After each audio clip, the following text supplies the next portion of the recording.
اعوذ باللہ من الشیطان الرجیم بسم اللہ الرحمن الرحیم.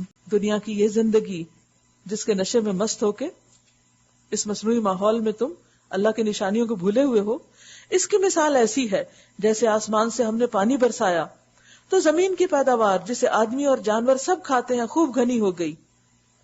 آج کل جیسے آپ دیکھتے ہیں ہر طرف سبزہ ہے بارشوں کے بعد. پھر عین اس وقت جبکہ زمین اپنی بہار پہ تھی اور کھیتیاں بنی سنوری کھڑی تھی اور ان کے مالک سمجھ رہے تھے کہ اب ہم ان سے فائدہ اٹھانے پہ قادر ہیں، یکا یک رات کو یا دن کو ہمارا حکم آ گیا اور ہم نے اسے ایسا غارت کر کے رکھ دیا گویا کل وہاں کچھ تھا ہی نہیں. اگر اس مثال کو سمجھنا ہو تو دیکھیے مناظر سیلاب کے بعد کی تباہیوں کے کہ پورے پورے شہر اور دیہات صفحہ ہستی سے مٹ گئے ہیں، کچھ بھی وہاں باقی نہیں رہا، نہ فصلیں، نہ کھیت، نہ مویشی، نہ ساز و سامان، نہ انسان. وہ گھر جو انسانوں نے بنائے تھے یہ سوچ کر کے ہمیشہ اس میں رہیں گے، اب جوانی اس میں گزرے گی، اس میں بچے بیاہ کے لائیں گے، اس میں بڑھاپا گزرے گا، ساری زندگیوں کی پونجی جمع کر کے جن گھروں کو بنایا گیا تھا آج وہ گھر باقی نہیں ہے. اور یہ صرف چند لوگوں کے ساتھ نہیں، کسی کے ساتھ کسی بھی لمحے پہ ہو سکتا ہے. کیا انہوں نے کبھی سوچا تھا کہ ان کے ساتھ کبھی ایسا بھی ہوگا؟ جیسے آج ہم نہیں سوچ سکتے کہ کبھی ایسا بھی ہو سکتا ہے. اور اللہ تعالیٰ محفوظ رکھے سب کو، لیکن اصل طاقت اللہ کی ہے. کسی کے ساتھ کہیں بھی کچھ بھی ہو سکتا ہے. کچھ لوگ ان میں سے ایسے تھے صرف سیر تفریح کے لیے گئے ہوئے تھے اور ٹریپ ہو گئے، پل ٹوٹ گئے اور وہ وہیں پر پھنس گئے اور کئی دن تک پھنسے رہے. کہیں خوراک نہیں پہنچ رہی، کہیں بارش تھم نہیں رہی، کہیں سر ڈھانکنے کی جگہ نہیں، بارش میں ٹھٹر رہے ہیں اور کوئی مدد کو پہنچنے والا بھی نہیں کہ چاروں طرف سے یوں پانی ہے جیسے سمندر میں کھڑے ہوں کسی جزیرے کے اندر، کہ نہ وہاں سے نکل سکتے اور نہ وہاں کوئی پہنچ سکتا ہے. دنیا میں اللہ تعالیٰ ایسے منظر دکھا دیتا ہے کہ ہو اگر کسی کی نگاہ تو سبق پکڑے. ہر انسان ایک باغ لگاتا ہے اور ہر انسان امیدوں کی ایک بہار دیکھتا ہے اپنے خوابوں میں اور اس کے لیے محنت کرتا ہے، اس کے لیے پیسہ جمع کرتا ہے، اس کے لیے تعلیم حاصل کرتا ہے، اس کے لیے ڈگریاں سمیٹتا ہے کہ ایک وقت آئے گا اور اس میں وہ آرام سے رہ سکے گا. لیکن اس سے پہلے کہ اس میں رہ جائے موت کا فرشتہ پہنچ جاتا ہے. مجھے کسی نے بتایا کہ کوئی صاحب تھے، انہوں نے نیا گھر لیا اور وہ شفٹنگ کر رہے تھے. شفٹنگ کرتے کرتے ہر چیز لے گئے اندر، سیٹ کر لیا گھر. آخری جو چکر تھا اس میں جو آخری سٹیپ تھا ابھی گھر کے اندر رکھنے نہ پائے تھے کہ اوہ کہہ کے گر گئے اور وہی ختم ہو گئے. اوہ کہنا کیا تھا؟ اوہو، موت کا فرشتہ آ گیا، اس نے اندر جانے ہی نہیں دیا، باہر ہی قدم پکڑ لیے، وہیں پر ختم ہو گیا، ڈھیر ہو گیا.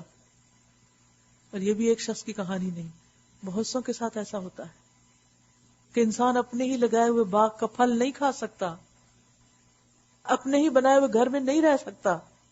یہ دنیا کی حقیقت ہے، کاش ہم سمجھیں، لیکن پھر ہم بھول جاتے ہیں، روز بھول جاتے ہیں، فرائض چھوڑ کے گھروں کو سجانے میں لگے رہتے ہیں. سب سے بڑا ہم اور غم ہی وہی ہے. کیا کوئی بہت ضروری ہوتا ہے کہ ہر روز صبح سے شام تک روزانہ ہی گھر چمکایا جائے، ہر چیز ٹپ ٹاپ ہی نظر آئے، پرفیکٹ، ہر چیز اپنی جگہ پر ہی ہو؟ ٹھیک ہے، ہو اچھی بات ہے، لیکن یہ تو نہیں کہ نماز نہ پڑھے اور آپ چیزوں کو بت بنا کے ان کی پوجا کرتے رہیں. کیا اسی میں زندگی گزر جائے گی؟ اتنی قیمتی زندگی بس صرف دنیا سے جاتے ہی گزار دیں. تو کسی کے لیے گھر ہے، کسی کے لیے کچھ اور باغ ہے، کسی کے لیے کچھ ہے.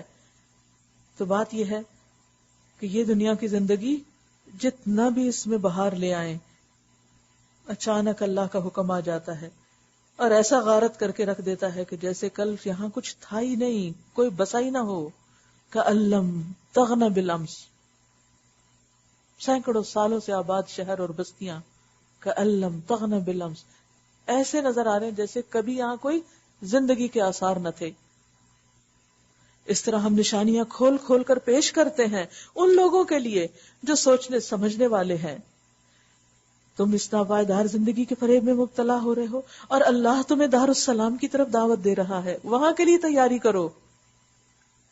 ہدایت اس کے اختیار میں ہے، جس کو وہ چاہتا ہے سیدھا راستہ دکھا دیتا ہے. لیکن ہمارے اندر بھی تو کوئی طلب ہونا. جن لوگوں نے بھلائی کا طریقہ اختیار کیا، للذین احسنوا الحسنى وزیادہ، ان کے لیے بھلائی ہے اور مزید فضل اور بھی ملے گا. تم اللہ کے لیے کچھ کرو تو صحیح، وہ تو کئی گنا واپس لوٹائے گا. ان کے چہروں پر روسیاہی اور ذلت نہ چھائے گی. وہ جنت کے مستحق ہیں جہاں وہ ہمیشہ رہیں گے، جہاں وہ اپنے رب کا دیدار کریں گے زیادہ. اور جن لوگوں نے برائیاں کمائیں ان کی برائی جیسی ہے ویسا ہی بدلہ پائیں گے. ذلت ان پہ مسلط ہوگی، شرمندگی، رسوائی. کوئی اللہ سے ان کو بچانے والا نہ ہوگا. ان کے چہروں پہ ایسے تاریکی چھائی ہوئی ہوگی جیسے رات کے سیاہ پردے ان پہ پڑے ہوئے ہوں. وہ دوزخ کے مستحق ہیں جہاں وہ ہمیشہ رہیں گے. جس روز ہم ان سب کو ایک ساتھ اپنی عدالت میں اکٹھا کریں گے، پھر ان لوگوں سے جنہوں نے شرک کیا ہے کہیں گے کہ ٹھہر جاؤ، تم بھی اور تمہارے بنائے ہوئے شریک بھی. پھر ہم ان کے درمیان سے اجنبیت کا پردہ ہٹا دیں گے، یعنی ان کا باہمی رشتہ توڑ دیں گے، اور ان کے شریک کہیں گے کہ تم ہماری عبادت تو نہیں کرتے تھے، ہمارے اور تمہارے درمیان اللہ کی گواہی کافی ہے. اگر تم ہماری عبادت کرتے بھی تھے تو ہم تمہاری اس عبادت سے بالکل بے خبر تھے. اس وقت ہر شخص اپنے کیے کا مزہ چکھ لے گا. سب اپنے حقیقی مالک کی طرف پھیر دیے جائیں گے، اور وہ سارے جھوٹ جو انہوں نے گھڑ رکھے تھے گم ہو جائیں گے. قل من يرزقكم من السماء والارض ام من يملك السمع والابصار. ان سے پوچھو کون تم کو آسمان اور زمین سے رزق دیتا ہے؟ یہ آنکھیں، یہ کان اور بینائی، یہ قوتیں کس کے اختیار میں ہیں؟ کون بے جان میں سے جاندار کو اور جاندار میں سے بے جان کو نکالتا ہے؟ کون اس نظم عالم کی تدبیر کر رہا ہے؟ وہ ضرور کہیں گے کہ اللہ. کہو پھر تم حقیقت کے خلاف چلنے سے پرہیز نہیں کرتے؟ تب تو یہی اللہ تمہارا حقیقی رب ہے. پھر حق کے بعد گمراہی کے سوا اور کیا باقی رہ گیا؟ آخر یہ تم کدھر پھرائے جا رہے ہو؟ کون ہے جو تم کو الٹا پھیر دیتا ہے؟ بات سمجھ آنے کے بعد بھی پھر تم پرانی ڈگر پہ چل پڑتے ہو. اس طرح نافرمانی اختیار کرنے والوں پر تمہارے رب کی بات صادق آ گئی کہ وہ مان کر نہ دیں گے. ان سے پوچھو تمہارے ٹھہرائے ہوئے شریکوں میں کوئی ہے جو تخلیق کی ابتدا بھی کرتا ہو، یعنی جو اوریجنیٹ کر سکتا ہو اور پھر ریپیٹ کر سکتا ہو؟ کہو وہ صرف اللہ ہے جو تخلیق کی ابتدا بھی کرتا ہے اور اس کا اعادہ بھی کرتا ہے. پھر تم یہ کس الٹی راہ پہ چلائے جا رہے ہو؟ کون ہے تمہارا دشمن جو تمہیں حق سے پھیر رہا ہے؟ ان سے پوچھو تمہارے ٹھہرائے ہوئے شریکوں میں کوئی ایسا بھی ہے جو حق کی طرف رہنمائی کرتا ہو؟ تو کہو وہ صرف اللہ ہے جو حق کی طرف رہنمائی کرتا ہے. اس لیے قرآن پڑھنا ضروری ہے. پھر بھلا بتاؤ جو حق کی طرف رہنمائی کرتا ہے وہ اس کا زیادہ مستحق ہے کہ اس کی پیروی کی جائے، یا وہ جو خود راہ نہیں پاتا الا یہ کہ اس کی رہنمائی کی جائے؟ یعنی اللہ کے سوا باقی ساری مخلوق رہنمائی کی محتاج ہے. جو خود رہنمائی کی محتاج ہے وہ تمہاری رہنمائی کیا کرے گی؟ اصل رہنما تو وہی ہے. آخر تمہیں کیا ہو گیا ہے؟ کیسے الٹے الٹے فیصلے کرتے ہو؟ اللہ کو چھوڑ کے دوسروں کے پاس جاتے ہو کچھ سیکھنے.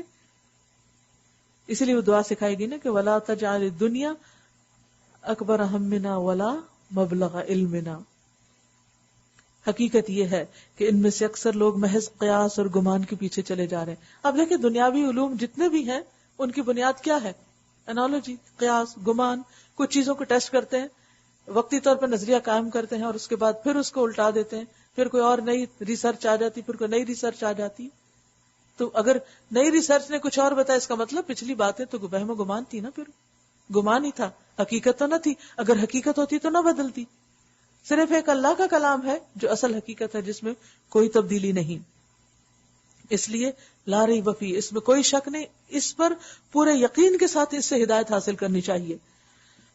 حقیقت یہ ہے کہ ان میں سے اکثر لوگ محض قیاس اور گمان کے پیچھے چلے جا رہے ہیں، حالانکہ گمان حق کی ضرورت کو کچھ بھی پورا نہیں کرتا. یعنی اپنے گمان اور خیال اور آراء سے آپ حق کو نہیں پا سکتے. میرا خیال ہے میں ٹھیک ہی کر رہا ہوں.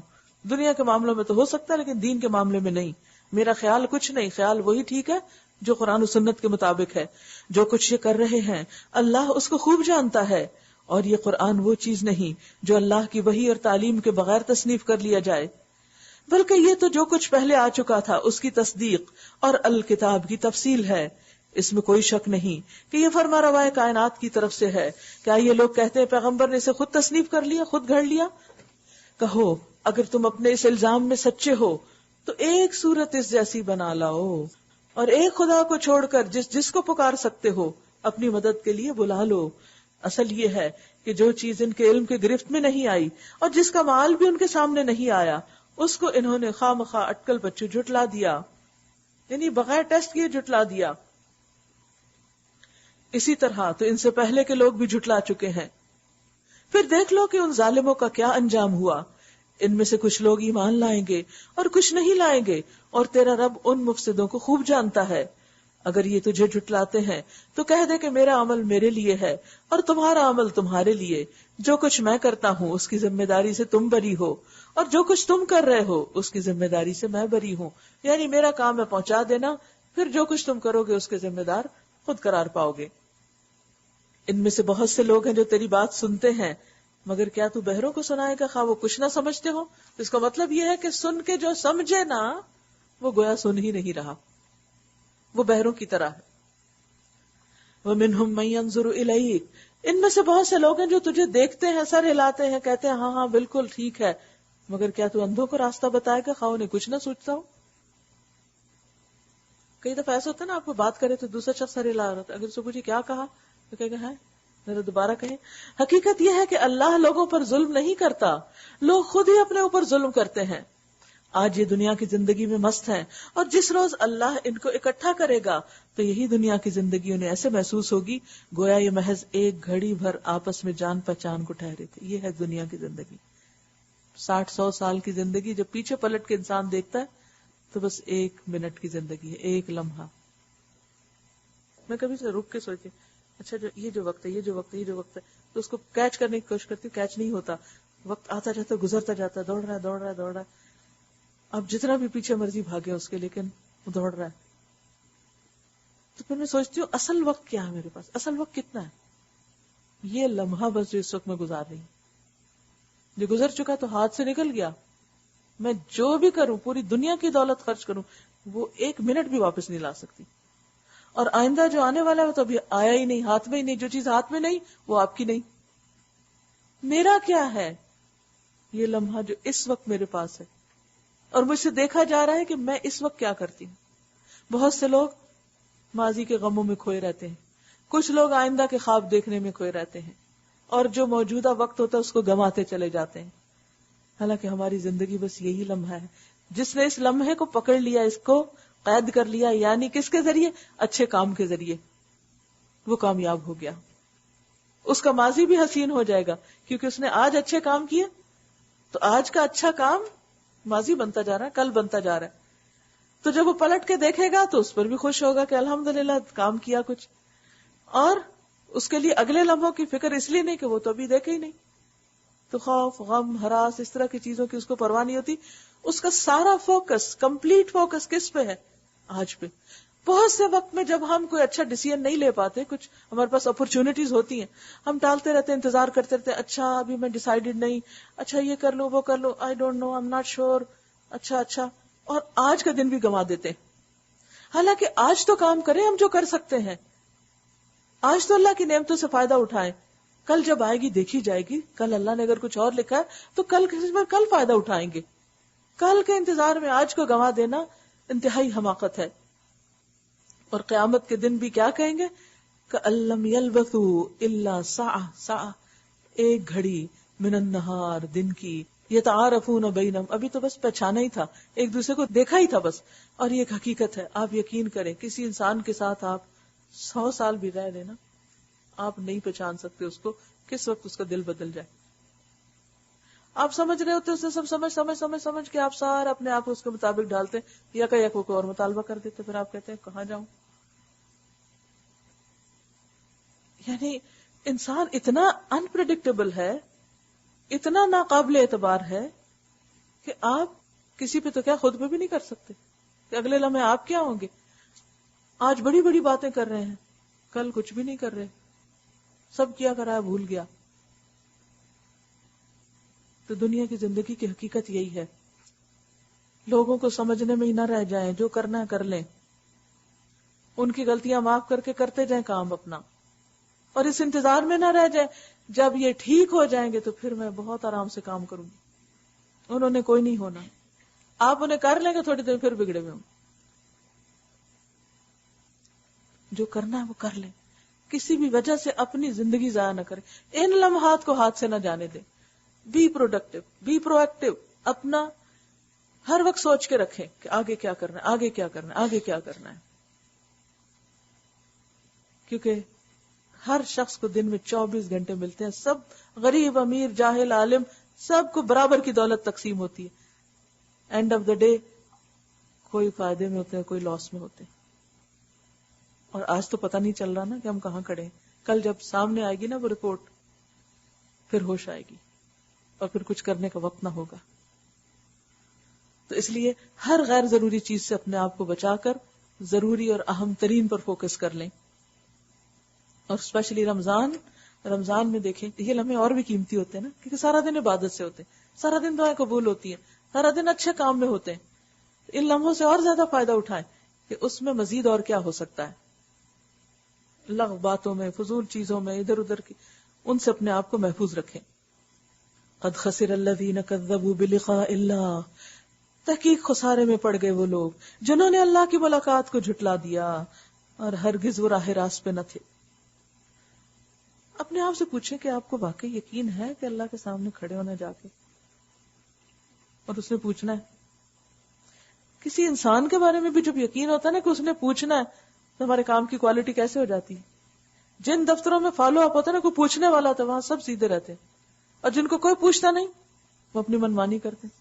اگر استاد سبق نہ سنے کتنے طالب علم سبق یاد کریں؟ اگر امتحان نہ ہو تو کتنے لوگ پڑھیں ایمانداری سے؟ نہیں.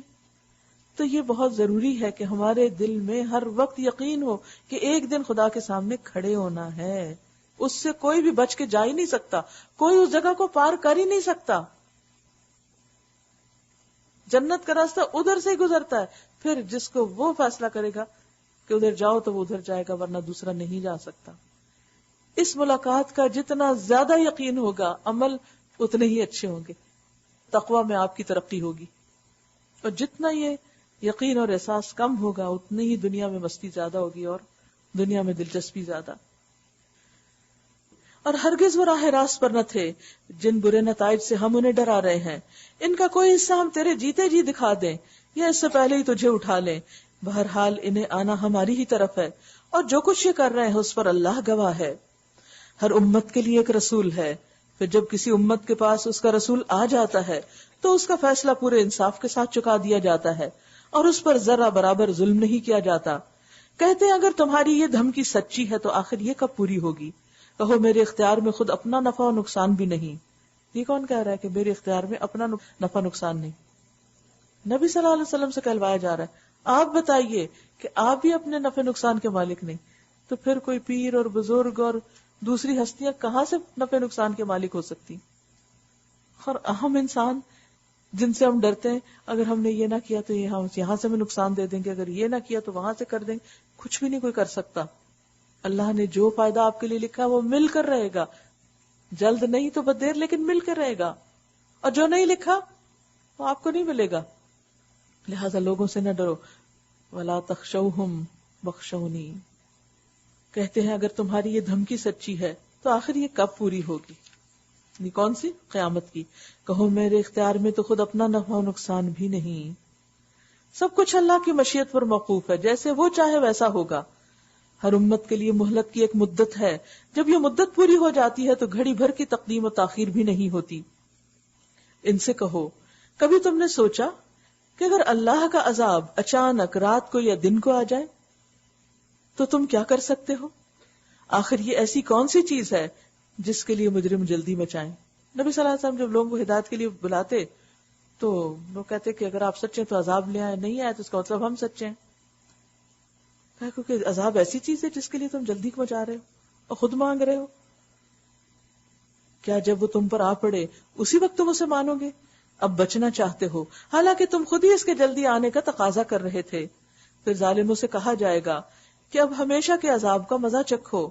جو کچھ تم کماتے رہے ہو اس کی پاداش کے سوا اور کیا بدلہ تم کو دیا جا سکتا ہے؟ پھر پوچھتے ہیں کیا واقعی یہ سچ ہے جو تم کہہ رہے ہو؟ کہو میرے رب کی قسم یہ بالکل سچ ہے, اور تم اتنا بلبوتا نہیں رکھتے کہ اسے ظہور میں آنے سے روک دو, یعنی قیامت کو. اگر ہر اس شخص کے پاس جس نے ظلم کیا ہے روئے زمین کی دولت بھی ہو تو اس عذاب سے بچنے کے لیے وہ اسے فدیہ میں دینے پہ آمادہ ہو جائے گا. جب یہ لوگ اس عذاب کو دیکھ لیں گے تو دل ہی دل میں پچھتائیں گے, مگر ان کے درمیان پورے انصاف سے فیصلہ کیا جائے گا, کوئی ظلم ان پر نہ ہوگا. سنو آسمانوں اور زمین میں جو کچھ ہے اللہ کا ہے, سن رکھو اللہ کا وعدہ سچا ہے، مگر اکثر انسان جانتے نہیں. وہی زندگی بخشتا ہے اور وہی موت دیتا ہے، اور اسی کی طرف تم سب کو پلٹنا ہے. یا ایھا الناس، اے لوگو، قد جاءتکم، تحقیق آ چکی ہے تمہارے پاس. کیا؟ موعظۃ من ربکم، تمہارے رب کی طرف سے ایک نصیحت. وشفاء لما فی الصدور، اور شفا ان بیماریوں کے لیے جو سینوں میں ہیں، دلوں کی بیماریوں کے لیے. حسد، کینہ، بغض، تکبر، نفرت، عداوت، دھوکہ، فریب، ان سب کی اصلاح کرتی ہے یہ کتاب. وہدن، اور ہدایت، رہنمائی کرتی ہے. ورحمۃ للمؤمنین، اور مومنوں کے لیے رحمت کا باعث ہے. قل بفضل اللہ وبرحمتہ، کہہ دیجیے اللہ کے فضل اور اس کی رحمت کی وجہ سے. فبذلک فلیفرحوا، پس چاہیے کہ وہ اس پر خوش ہو جائیں، خوشی منائیں. ہوا یعنی قرآن، خیر مما یجمعون، بہتر ہے اس سے جو لوگ جمع کر رہے ہیں. دنیا کا مال و متاع، دنیا کی نعمتیں، دنیا کی جائیدادیں. یہ کتاب، یہ قرآن ان سب چیزوں سے زیادہ اچھی ہے. لیکن کتنے لوگ ہیں جو اس کے لیے دوڑتے ہیں، جو اس کا شوق رکھتے ہوں.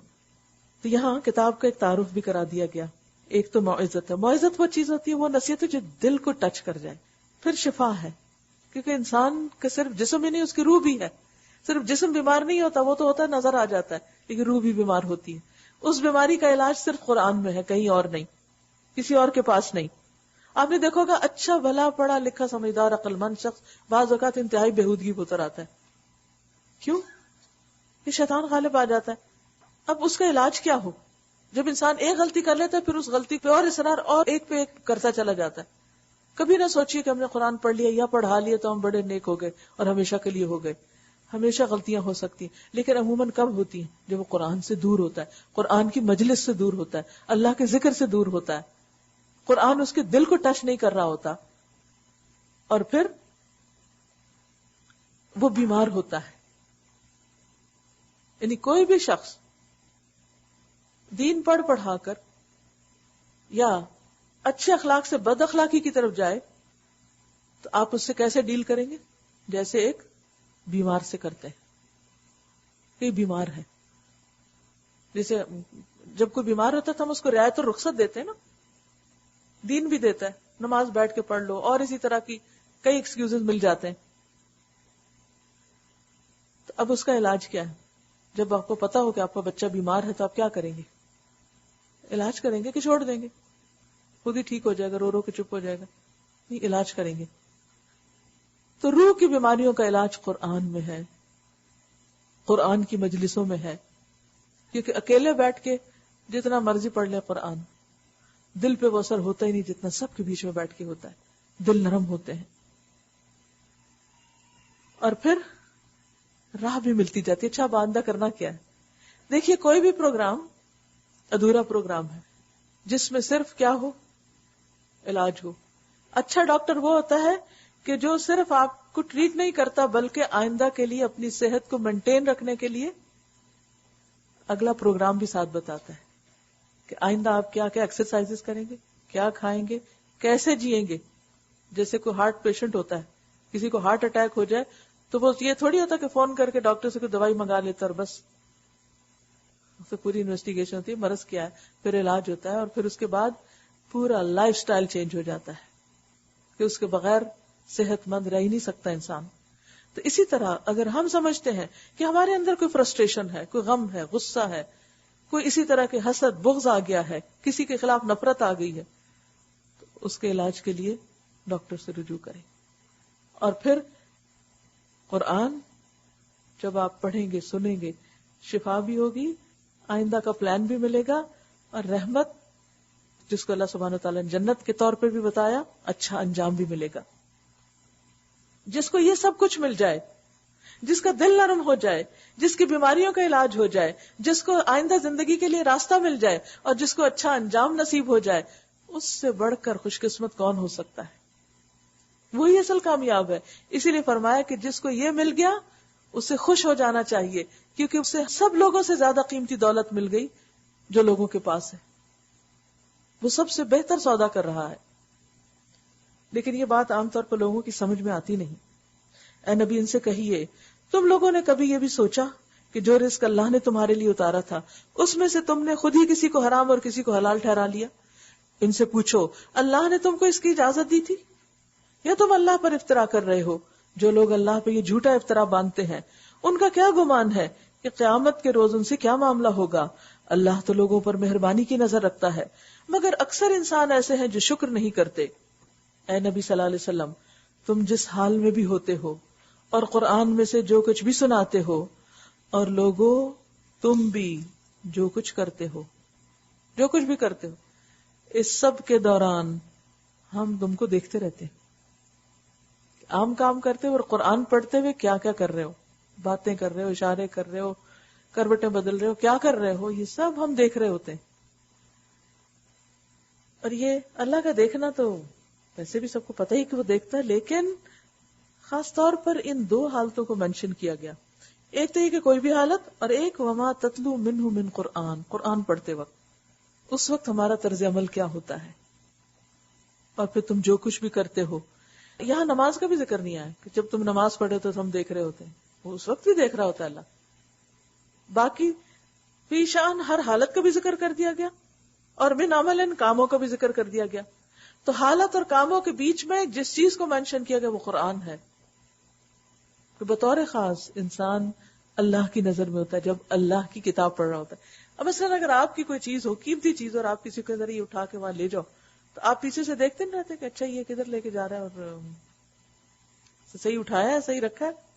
کیسے آپ ٹھیک ہاتھ ٹھیک کروا رہے ہوتے، پوزیشن ٹھیک کرا رہے ہوتے ہیں، اور مضبوط کراتے کہ ٹھیک سے پکڑ کے رکھنا۔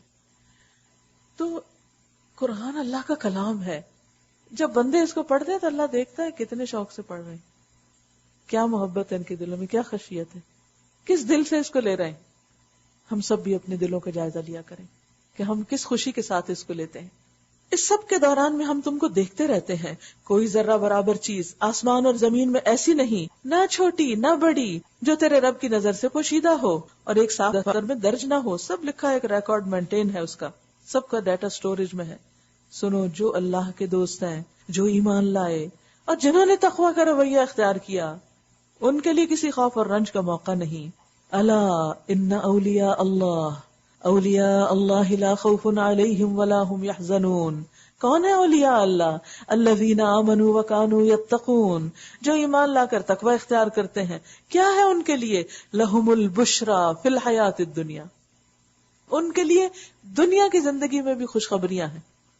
اللہ ان کو دنیا میں بھی اچھی خبریں سنائے گا، دنیا میں بھی ان کو جلد ملنے والی خوشخبری دے گا، دنیا میں بھی ان کے اس کام کو ترقی بخشے گا، عزت بخشے گا۔ وفی الآخرہ، اور آخرت میں بھی ان کے لیے خوشخبریاں۔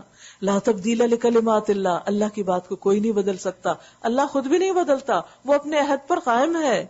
ذالک ھو الفوز العظیم، یہ ہے بہت بڑی کامیابی۔ پھر بتائیے کدھر جاتے ہیں اس کو چھوڑ کر؟ ولا يحزنک قولہم، ان کی باتیں آپ کو غمگین نہ کریں۔ انسان جب بھی کچھ اچھا کام کرتا ہے تو کچھ لوگ ایسے ہوتے ہیں جو ضرور کریٹیسائز کرتے ہیں، انہوں نے کوئی نہ کوئی شوشہ بازی کرنی ہے، اس پہ پرواہ نہ کریں۔ ان العزت للہ جميعا، لوگوں کی باتیں، جھوٹے پروپیگنڈے تمہاری عزت کو کم نہیں کر سکتے۔ نبی صلی اللہ علیہ وسلم پر کون سا الزام ہے جو نہیں رکھا گیا تھا؟ ذاتی زندگی میں، تبلیغ کی زندگی میں، ہر جگہ، لیکن کیا آپ کا نام بلند ہو کر نہ رہا؟ وَرَفَعْنَا لَكَ ذِكْرَكَ، کیوں؟ اس لیے کہ آپ نے اللہ کا پیغام لوگوں کو پہنچایا تھا۔ جب آپ کسی کو کوئی اللہ کی بات بتاتے، وقتی طور پر لوگ آپ کو نہ بھی پسند کریں، لیکن دل میں ان کے ضرور آئے گی بات کہ بات تو ٹھیک ہی کہہ رہا تھا۔ تنہائی میں، اکیلے میں ضرور سوچیں گے، کہتا تو ٹھیک ہی تھا، اور اللہ کو تو پتا ہے آپ کیا کر رہے تھے۔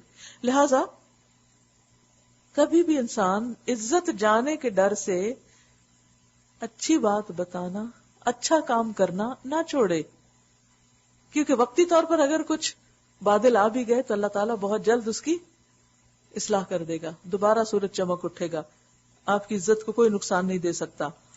وہ السمیع العلیم، وہ سننے والا، جاننے والا ہے۔ آگاہ رہو، آسمان کے بسنے والے ہو یا زمین کے سب اللہ کے مملوک ہیں، غلام ہیں۔ اور جو لوگ اللہ کے سوا کچھ اپنے خود ساختہ شریکوں کو پکار رہے ہیں، وہ نرے وہم و گمان کے پیرو ہیں اور محض قیاس آرائیاں کرتے ہیں، بس ان کا خیال ہے یہ بس۔ وہ اللہ ہی ہے جس نے تمہارے لیے رات بنائی کہ اس میں سکون حاصل کرو. رات کی نیند رات ہی کی ہوتی ہے، دن کو جتنا بھی سو لے وہ مزہ نہیں. اور دن کو روشن بنایا تاکہ کام کریں. اس میں نشانیاں ہیں ان لوگوں کے لیے جو کھلے کانوں سے پیغمبر کی دعوت کو سنتے ہیں. قالوا اتخذ اللہ ولدا، لوگوں نے کہہ دیا کہ اللہ نے کسی کو بیٹا بنایا ہے. سبحان اللہ، سبحانہ هو الغنی، وہ تو بے نیاز ہے، آسمانوں اور زمین میں جو کچھ ہے سب اس کی ملکیت ہے، اسے بیٹا کیا کرنا ہے. تمہارے پاس اس قول کے لیے آخر دلیل کیا ہے؟ کیا تم اللہ کے متعلق وہ باتیں کہتے ہو جو تمہارے علم میں نہیں، ان کا کوئی سورس نہیں؟ اے محمد صلی اللہ علیہ وسلم کہہ دو کہ جو لوگ اللہ پر جھوٹے افطرا باندھتے ہیں وہ ہرگز فلاح نہیں پا سکتے. متاع فی الدنیا، دنیا کی چند روزہ زندگی میں مزے کر لیں، پھر ہماری طرف ان کو پلٹنا ہے، پھر ہم اس کفر کے بدلے جس کا وہ ارتکاب کر رہے ہیں ان کو سخت عذاب کا مزہ چکھائیں گے. ان کو نوح علیہ السلام کا قصہ سناؤ، اس وقت کا قصہ جب اس نے اپنی قوم سے کہا تھا کہ اے برادران قوم، اگر میرا تمہارے درمیان رہنا اور اللہ کی آیات سنا سنا کر تمہیں غفلت سے بیدار کرنا تمہارے لیے ناقابل برداشت ہو گیا ہے تو میرا بھروسہ اللہ پر ہے، یعنی میں اپنا کام پھر بھی کروں گا. تم اپنے ٹھہرائے ہوئے شریکوں کو ساتھ لے کر ایک متفقہ فیصلہ کر لو، اور جو منصوبہ تمہارے پیش نظر ہو اس کو خوب سوچ سمجھ لو تاکہ اس کا کوئی پہلو تمہاری نگاہ سے پوشیدہ نہ رہے. پھر میرے خلاف اس کو عمل میں لے آؤ اور مجھے ہرگز مہلت نہ دو. تم نے میری نصیحت سے منہ موڑا تو میرا کیا نقصان، میں تم سے کسی اجر کا طلبگار نہ تھا، یہ میرا کوئی ذاتی مفاد نہیں تھا جو تمہیں میں ہدایت کی بات بتا رہا تھا. میرا اجر تو اللہ کے ذمہ ہے، اور مجھے حکم دیا گیا ہے کہ خواہ کوئی مانے یا نہ مانے میں خود مسلم بن کر رہوں. انہوں نے اسے جھٹلایا اور نتیجہ یہ ہوا کہ ہم نے اسے اور ان لوگوں کو جو اس کے ساتھ کشتی میں تھے بچا لیا، اور انہی کو زمین میں جانشین بنایا، اور ان سب لوگوں کو غرق کر دیا جنہوں نے ہماری آیات کو جھٹلایا تھا. بس دیکھ لو کہ جنہیں متنبع کیا گیا تھا اور پھر بھی انہوں نے نہیں مانا، ان کا انجام کیا ہوا. اسی سے سمجھ آ جائے گی کہ نہ ماننے والوں کا انجام کیسے ہوتا ہے. پھر نوح علیہ السلام کے بعد ہم نے مختلف پیغمبروں کو ان کی قوموں کی طرف بھیجا، اور وہ ان کے پاس کھلی کھلی نشانیاں لے کر آئے، مگر جس چیز کو انہوں نے پہلے جھٹلا دیا تھا اسے پھر مان کر نہ دیا. اس طرح ہم حد سے گزر جانے والوں کے دلوں پہ ٹھپا لگا دیتے ہیں. پھر ان کے بعد ہم نے موسیٰ اور ہارون کو اپنی نشانیوں کے ساتھ فرعون اور اس کے سرداروں کی طرف بھیجا، مگر انہوں نے اپنی بڑائی کا گھمنڈ کیا، متکبر لوگ تھے اور وہ مجرم تھے. بس جب ہمارے پاس سے حق ان کے سامنے آیا تو انہوں نے کہہ دیا کہ یہ تو کھلا جادو ہے. موسیٰ علیہ السلام نے کہا تم حق کو یہ کہتے ہو، یعنی جادو، جبکہ وہ تمہارے سامنے آ گیا، کیا یہ جادو ہے؟ حالانکہ جادوگر فلاح نہیں پایا کرتے. انہوں نے جواب میں کہا کیا تو اس لیے آیا کہ ہمیں اس طریقے سے پھیر دے جس پر ہم نے اپنے باپ دادا کو پایا، اور زمین میں بڑائی تم دونوں کی قائم ہو جائے؟ تمہاری بات تو ہم ماننے والے نہیں ہیں. اور فرعون نے اپنے آدمیوں سے کہا کہ ہر ماہر فن جادوگر کو میرے پاس حاضر کرو. جب جادوگر آ گئے تو موسیٰ نے ان سے کہا جو کچھ تمہیں پھینکنا ہے پھینکو. پھر جب انہوں نے اپنے انچر پھینک دیے تو موسیٰ نے کہا جو کچھ تم نے پھینکا ہے یہ جادو ہے، اللہ ابھی اسے باطل کیے دیتا ہے. مفسدوں کے کام کو اللہ سدھرنے نہیں دیتا، اللہ اپنے فرمانوں سے حق کو حق کر دکھاتا ہے. وَيُحِقُّ اللَّهُ الْحَقَّ بِكَلِمَاتِهِ وَلَوْ كَرِهَ الْمُجْرِمُونَ، خواہ مجرموں کو وہ کتنا ہی ناگوار ہو. فَمَا آمَنَ لِمُوسَىٰ إِلَّا ذُرِّيَّةٌ مِّن قَوْمِهِ، پھر دیکھو کہ موسیٰ کو اس کی قوم میں سے چند نوجوانوں کے سوا کسی نے نہ مانا، صرف یوتھ تھی جو آپ پر ایمان لائی، کیونکہ بڑے لوگوں کی تو بڑی مصلحتیں ہوتی ہیں. فرعون کے ڈر سے اور خود اپنی قوم کے سربراوردہ لوگوں کے ڈر سے، جنہیں خوف تھا کہ فرعون ان کو عذاب میں مبتلا کرے گا. نبی صلی اللہ علیہ وسلم کے ساتھ بھی جو صحابہ تھے میجورٹی ان کی ینگسٹرز پر مبنی تھی. حضرت علی صرف 7 سال کے تھے جب آپ نے نبوت کا دعویٰ کیا. ظاہر جب فوت ہوئے ہوں گے تو یعنی 23 سال کے بعد اس وقت آپ دیکھیے کہ کیا عمر ہوگی ان کی، اسٹل ینگ. پھر سے حضرت جعفر، زبیر، طلحہ، سعد بن ابی وقاص، مصعب بن عمیر، عبداللہ بن مسعود اور عبداللہ بن عباس تو بہت ہی چھوٹے تھے. تو بات یہ ہے کہ ہر دور میں جو کام کرنے والے لوگ ہوتے ہیں وہ وہی ہوتے ہیں جو مصلحت کوشی کا شکار نہیں ہوتے، جو چیلنجز کو قبول کر سکتے ہیں، جو قربانیاں کر سکتے ہیں. اور یہ پوٹینشیل عموماً یوتھ میں زیادہ ہوتا ہے. وَإِنَّ فِرْعَوْنَ لَعَالٍ فِي الْأَرْضِ، اور واقعہ یہ ہے کہ فرعون زمین میں غلبہ رکھتا تھا، اس وقت کی سپر پاور تھا، لوگ اس سے ڈرتے تھے. اور وہ ان لوگوں میں سے تھا جو کسی حد پہ نہیں رکتے، یعنی کسی بھی طرح کسی کو سزا دیتے ہیں. موسیٰ علیہ السلام نے اپنی قوم سے کہا کہ لوگو اگر تم واقعی اللہ پر ایمان رکھتے ہو تو اس پر بھروسہ رکھو اگر مسلمان ہو. آج بھی آپ دیکھیں کہ اگر انسان کو کسی قوت سے ڈر لگتا ہو تو حل کیا ہے؟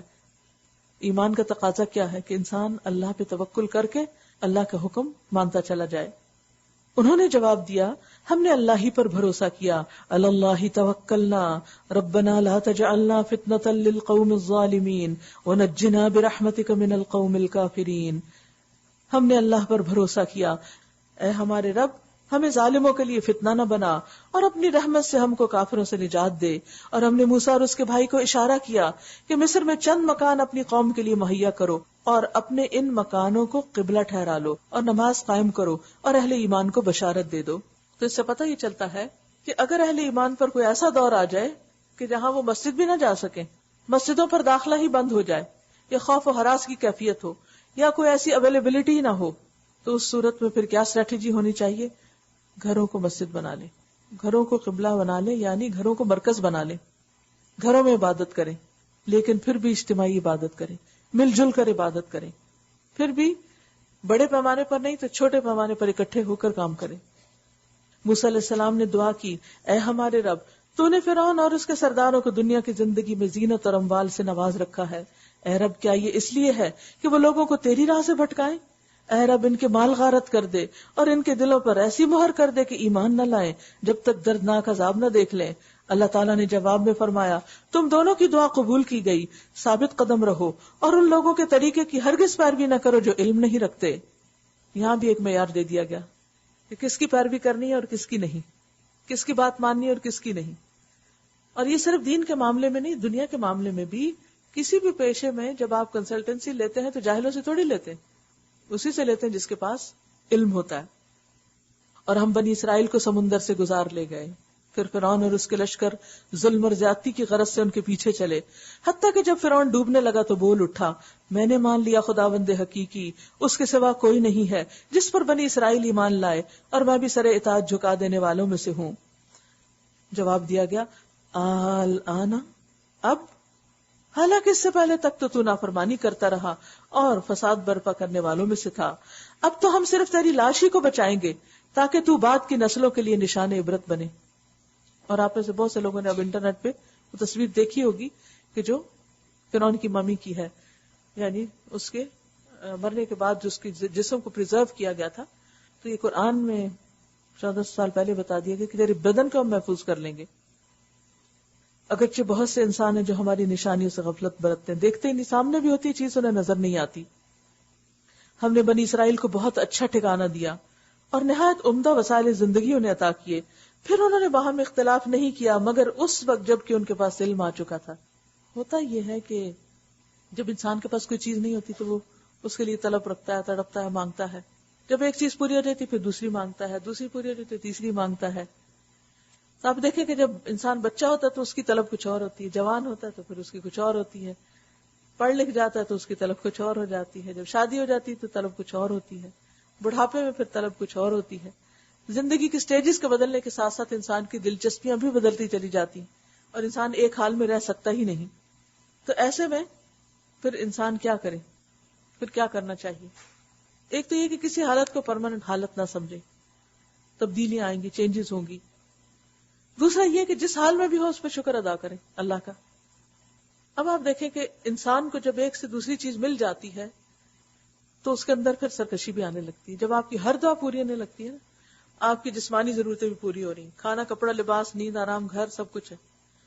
آپ کی جذباتی ضرورت بھی پوری ہو رہی ہے، شادی ہو چکی ہے، بیوی ہے، بچے ہیں، تعلقات ہیں، وہ بھی پوری ہو رہی. پھر اسی طرح دینی ضروریات، روح کی ضروریات، وہ بھی اللہ پوری کر دیتا ہے. لیکن آپ نے دیکھو گے کہ بعض اوقات جب جسمانی ضرورت بھی پوری ہوگی، جذباتی بھی پوری ہوگی، جو دینی ضرورت ہے جب وہ کسی حد تک ملتی ہے، کچھ ہاتھ آتی ہے، اور اگر تھوڑا زیادہ انسان محنت کرے زیادہ ہو جائے تو عموماً ایروگنس آ جاتا ہے انسانوں کے اندر، تکبر آ جاتا ہے. اس وقت بس وہ اس علم کو ہی فائنل اتھارٹی دیتے ہیں جو ان کے پاس ہے، اور پھر اس علم کی بنا پر بعض اوقات دوسروں کو حقیر جانتے ہیں اور دوسروں کو لیٹ ڈاؤن کرتے ہیں اور اس کے ساتھ ساتھ دوسروں سے اختلاف کرتے ہیں.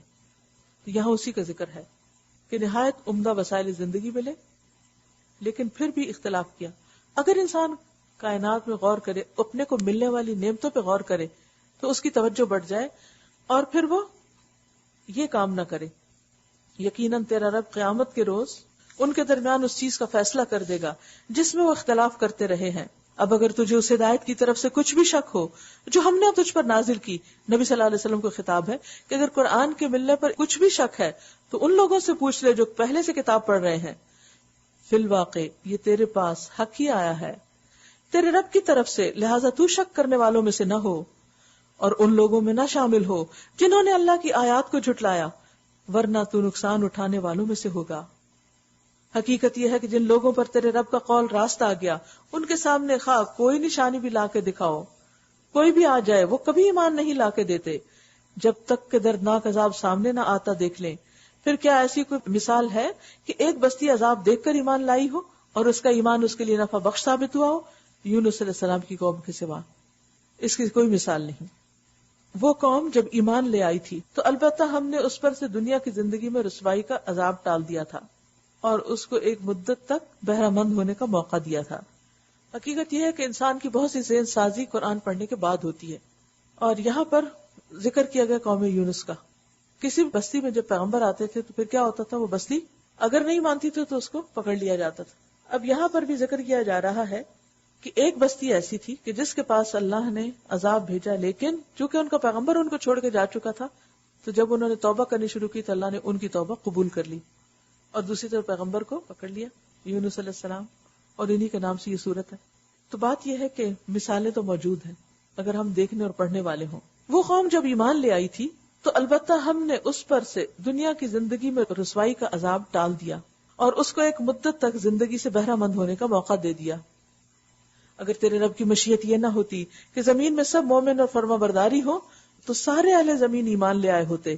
پھر کیا تو ان لوگوں کو مجبور کرے گا کہ وہ مومن ہو جائے؟ کوئی متنفس اللہ کے اذن کے بغیر ایمان نہیں لا سکتا. اب دیکھیے کہ جب بھی کوئی کنورٹ ہوتا ہے، جب بھی کوئی کلمہ پڑھتا ہے تو یہ بات ضرور سوچا کیجئے کہ اللہ کے اذن کے بغیر کوئی مسلمان نہیں ہو سکتا، ایمان نہیں لا سکتا. اللہ کا طریقہ یہ ہے کہ جو لوگ عقل سے کام نہیں لیتے وہ ان پر گندگی ڈال دیتا ہے، ان کو بودا بنا دیتا ہے. ان سے کہو زمین اور آسمانوں میں جو کچھ ہے اسے آنکھیں کھول کر دیکھو. اور جو لوگ ایمان لانا ہی نہیں چاہتے ان کے لیے نشانیاں اور تنبیہات آخر کیسے مفید ہو سکتی ہیں؟ ان کو پھر کس اور بات سے سمجھایا جائے؟ اب یہ لوگ اس کے سوا اور کس چیز کے منتظر ہیں کہ وہی برے دن دیکھیں جو ان سے پہلے کے گزرے ہوئے لوگ دیکھ چکے ہیں. ان سے کہو اچھا انتظار کرو، میں بھی تمہارے ساتھ انتظار کرتا ہوں. پھر جب ایسا وقت آتا ہے تو ہم اپنے رسولوں کو اور ان لوگوں کو بچا لیا کرتے ہیں جو ایمان لائے ہوں. ہمارا یہی طریقہ ہے، ہم پر حق ہے کہ مومنوں کو بچا لے. یہاں پر ایک بہت بڑی خوشخبری سنائی گئی ہے، اور وہ کیا ہے کہ جب حق و باطل کے درمیان کنفلکٹ ہوتا ہے تو حق کی اللہ تعالیٰ مدد فرماتے ہیں. اور پھر یہ خوشخبری بھی کہ جیسے پچھلے رسولوں کو ہم نے بچایا اسی طرح باقی مومنوں کو بھی بچا لیں گے، اور یہ اللہ کا حق ہے. قُلْ يَا أَيُّهَا النَّاسِ إِن كُنتُمْ فِي شَكٍّ مِّن دِينِي، اے لوگو اگر ابھی تک تم میرے دین کے متعلق کسی شک میں ہو تو سن لو کہ اللہ کے سوا تم جن کی بندگی کرتے ہو میں ان کی بندگی نہیں کرتا، بلکہ صرف اسی خدا کی بندگی کرتا ہوں جس کے قبضے میں تمہاری موت ہے. مجھے حکم دیا گیا ہے کہ میں ایمان لانے والوں میں سے ہو جاؤں، اور مجھ سے فرمایا گیا ہے کہ تو یکسو ہو کر اپنے آپ کو ٹھیک ٹھیک اس دین پر قائم کر دے اور ہرگز مشرکوں میں سے نہ ہو. اور اللہ کو چھوڑ کر کسی ایسی ہستی کو نہ پکار جو تجھے نہ فائدہ دے سکتی ہے نہ نقصان. کس کو پکارتے ہیں لوگ؟ قبروں پہ جا کے پکارتے ہیں، قبروں کو اور انسانوں کو، زندہ کو، مردہ کو. تو بات یہ ہے کہ اللہ ہی ہے جو ہر مصیبت میں انسان کے کام آتا ہے. اللہ تعالیٰ کو وہ بندہ بہت محبوب ہے جو ہر چیز اس سے مانگتا ہے. وَلَا تَدْعُ مِن دُونِ اللَّهِ مَا لَا يَنفَعُكَ وَلَا يَضُرُّكَ، اور اللہ کو چھوڑ کر کسی ایسی ہستی کو نہ پکار جو تجھے فائدہ نہیں پہنچا سکتی اور نہ نقصان دے سکتی. فَإِن فَعَلْتَ فَإِنَّكَ إِذًا مِّنَ الظَّالِمِينَ، اگر تو ایسا کرے گا تو تیرا شمار بھی ظالموں میں ہوگا. وَإِن يَمْسَسْكَ اللَّهُ بِضُرٍّ فَلَا كَاشِفَ لَهُ إِلَّا هُوَ، بہت ہی اہم آیت ہے. وَإِن يَمْسَسْكَ اللَّهُ بِضُرٍّ فَلَا كَاشِفَ لَهُ إِلَّا هُوَ وَإِن يُرِدْكَ بِخَيْرٍ فَلَا رَادَّ لِفَضْلِهِ، اگر اللہ تجھے کسی مصیبت میں ڈالے تو خود اس کے سوا اور کوئی نہیں جو اس مصیبت کو ٹال دے، اور اگر وہ تیرے حق میں کسی بھلائی کا ارادہ کرے تو اس کے فضل کو کوئی بھی پھیرنے والا نہیں. گویا ہر نفع نقصان کا مالک اللہ ہے، ہمیں اسی کی طرف رجوع کرنا ہے، اسی سے مدد مانگنا ہے۔ وہ اپنے بندوں میں سے جس کو چاہتا ہے اپنے فضل سے نوازتا ہے، اور وہ درگزر کرنے والا اور رحم فرمانے والا ہے۔ اے محمد صلی اللہ علیہ وسلم، آپ کہہ دیجئے کہ لوگو، تمہارے پاس تمہارے رب کی طرف سے حق آ چکا ہے، یعنی قرآن۔ اب جو سیدھی راہ اختیار کرے اس کی راست روی اسی کے لیے مفید ہے، اور جو گمراہ رہے اس کی گمراہی اسی کے لیے تباہ کن ہے، اور میں تمہارے اوپر حوالہ دار نہیں ہوں۔ اور اے نبی صلی اللہ علیہ وسلم، تم اس ہدایت کی پیروی کیے جاؤ جو تمہاری طرف بذریعہ وحی بھیجی جا رہی ہے، اور صبر کرو یہاں تک کہ اللہ فیصلہ کر دے، اور وہ بہترین فیصلہ کرنے والا ہے۔ کل انشاءاللہ سورۃ ہود کے شروع سے پڑھیں گے۔ وآخر دعوانا ان الحمد للہ رب العالمین۔ سبحانک اللہم وبحمدک، نشہد ان لا الہ الا انت، نستغفرک ونتوب الیک۔